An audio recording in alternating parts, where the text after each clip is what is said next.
And of course, after 2020, we've got the national security divisions down there. We've got people you can't take their pictures because they're members of the national security from the mainland, all types of things. They've got, my point being is they're just, it's now firmly a Chinese city in every way. Jimmy has a long history, it goes back to Tiananmen, of being a thorn in their side, and I think that's what he's being punished for. I look at the crimes that they're accusing him of, and it doesn't make sense. We're a pro-democracy newspaper. He was doing journalism, and he was, running a pro-democracy newspaper that basically had a point of view. But the idea that he's a mastermind, or we were like working in collusion with other people, is kind of ridiculous. The Hong Kong democracy movement is akin to herding cats, which is like most good democracy. Right, Basically, right. nobody does that. So it's kind of ridiculous to make those assumptions. Here's China's problem. They've bought into the narrative that Jimmy Lai is their problem. And because they bought into the narrative that Jimmy Lai is their problem, it's hard for them to find a way out. But Donald Trump is sitting there offering them a way out. Just free the guy. Have him come over. He'll do what Jimmy's 78. He's going to come out, and he's got some serious medical issues now. He's going to take a lot of time off. He comes out, probably doesn't even do the interview, moves into seclusion for a little while, and life moves on in life. China doesn't have to deal with him anymore. Taken his businesses, they've locked him up for 5 years, moving into 6, basically driven his family out of there.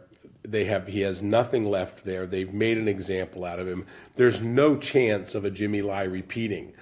But there is a chance of 3 things happening that's very detrimental to them with China. First of all, Jimmy becomes just a permanent sore. If they don't free him when Keir Starmer goes at the end of this month, January, then they've got another build-up to Donald Trump. If Donald Trump comes back with no deal on Jimmy Lai, he's going to get a lot of grief. There's going to be a lot of people who are going to step up and say, what happened? Why did this happen? What went wrong? Okay, it's going to be what went wrong if you don't bring Jimmy back. So that's not good for China. That's the first thing. In other words, if you drag it out, it's not good for China. Second thing is, if he dies, he's 78, he's diabetic, he's got problems, okay? And they're going out of their way to make it extra uncomfortable in there. I won't go into all the details, but it's obvious that they are going out of their way to make his life a little bit more difficult inside prison. If he dies in prison, you've got a couple of things that'll happen there. He'll probably be put up as martyr because of his Catholic faith and his adherence to the faith when he's in prison. So they're going to have to deal with that. And then the other thing is that you're basically giving the opposition inside China and inside Hong Kong somebody who's not insubstantial. I mean, this is a substantial man who's got a lot of writings, who's got a lot of stuff up on video.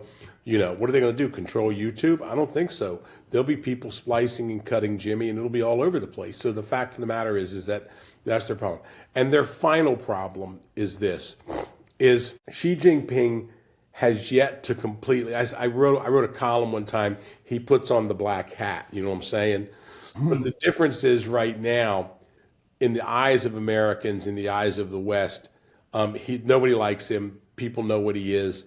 But this will be where he's shot somebody in the back on screen. You know what I'm saying? In other words, then he'll be the full villain.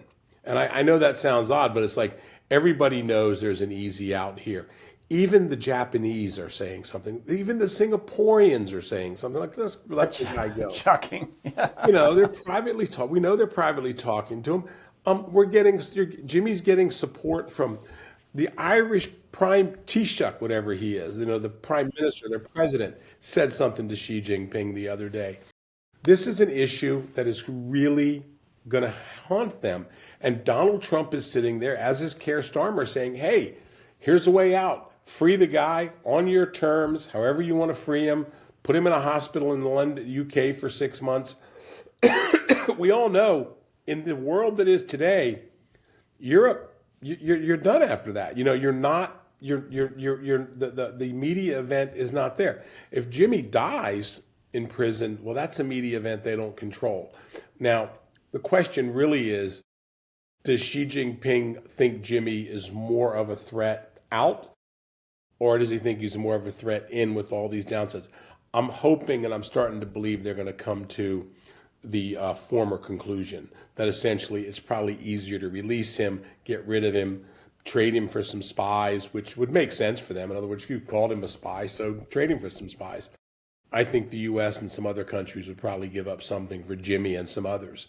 But it's a huge problem for them, and I don't think they really sometimes really grasp it. And the real problem is that Hong Kong, once they get rid of Jimmy, they're going to have what? What else is going to keep happening? I mean, it's constantly going to be on the front burner if they don't start taking some moves to move things away.